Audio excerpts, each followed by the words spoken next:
This is Wink News at 5:30. I'm Lois Tomey. I'm Chris Safati. Tonight, Wink investigates what the family says went wrong and reveals the one thing they say every new parent should be watching for in their new infant's first hours. That picture is my favorite because it's my two boys. I was loving on Bane. That was my son. Best day of my life. Like many proud parents, Madeline and Tyler Brooks' house is filled with memories of their son's birth. The first time they held him. It almost looks like he's smiling there. I know, he's so cute. He's so cute. But things changed fast. And in that same set of pictures, the Brooks are comforting their infant son, who they had just learned wouldn't live much longer. Do you remember the moment? I do.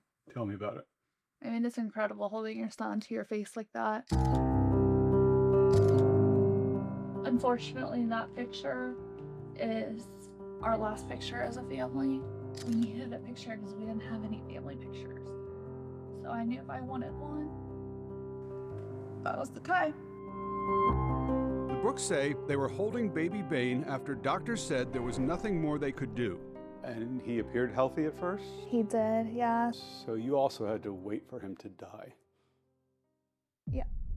How on earth do you do that? It wasn't easy.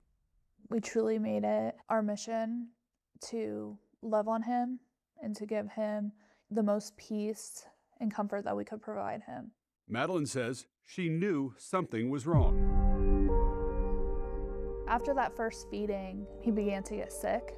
We had put him in his bassinet and we heard him get sick. By the time that we got to him, he was starting to turn blue. So Tyler and I were starting to clear his airway for him. We're able to get him back. We press our call button. We get the nurses in the room and they tell us, oh, it's normal baby behavior. It's okay. You just have to turn him over, pat him on the back and it'll clear. I walked to the bathroom and I heard him choking. So I screamed for Tyler. And this is one of the hardest parts because this is when I really knew something was wrong. We turned on the lights and our son was completely purple. And she says, despite her repeated pleas for help at Cape Coral Hospital, it got worse. So they got up to change him and the diaper was full of red blood. And they walked in and said, why are we looking at this diaper? We need to get this kid over here. And they finally took him over to Galisano's. And it was a night and day difference. Lee Health sent us a statement saying, in part, they stand by the care and treatment provided by our nurses and staff members, which was appropriate and met the prevailing professional standard of care. Eventually, baby Bane was sent to Galisano Children's Hospital. He was so sick by the time we got there. Cape completely missed it. I mean, he was so sick. They did the upper GI there and they saw that there was an issue. The Brooks say Bane was rushed into surgery, and then the doctors and surgeons came in the room and they got down on their knee and they told us that there was nothing they could do, that it was too late. What were you feeling at that moment? I remember feeling like my world was crashing down. Yeah, the worst part is they just told us we have to wait till all of his organs fail for him to pass away. They gave him medication and, painkillers, and we just held our baby until he passed away. Which brings us back to that last family picture. At this point, he was breathing on his own, but he was dying in that picture. And helps explain why, at home, Bane's life and the life he was supposed to have are in every room.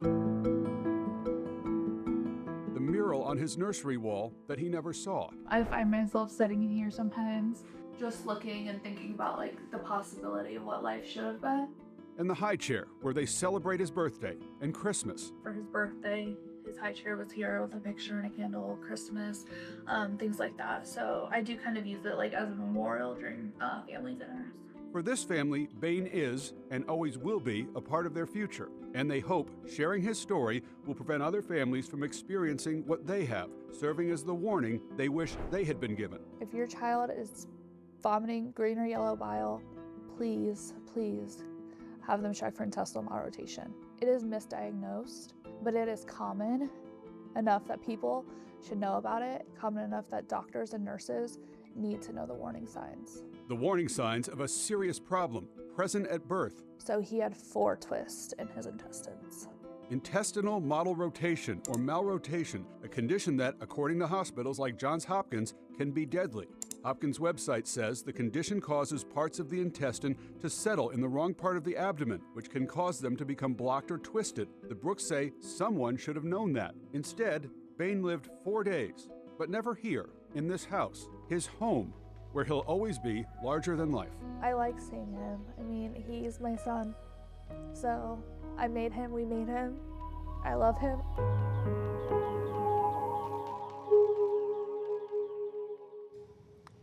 The Brooks family is suing Lee Health and their doctors for medical negligence. In their court response to the lawsuit, Lee Health denied all the allegations. We contacted the attorney for the doctors named in the lawsuit, but have not received a response. We'll follow the suit through the courts and update you as we learn more, but they really just want parents to be on the lookout for that green and yellow bile and know that, especially if you see it more than once, it's a problem. How painful for their family. Yeah, very much.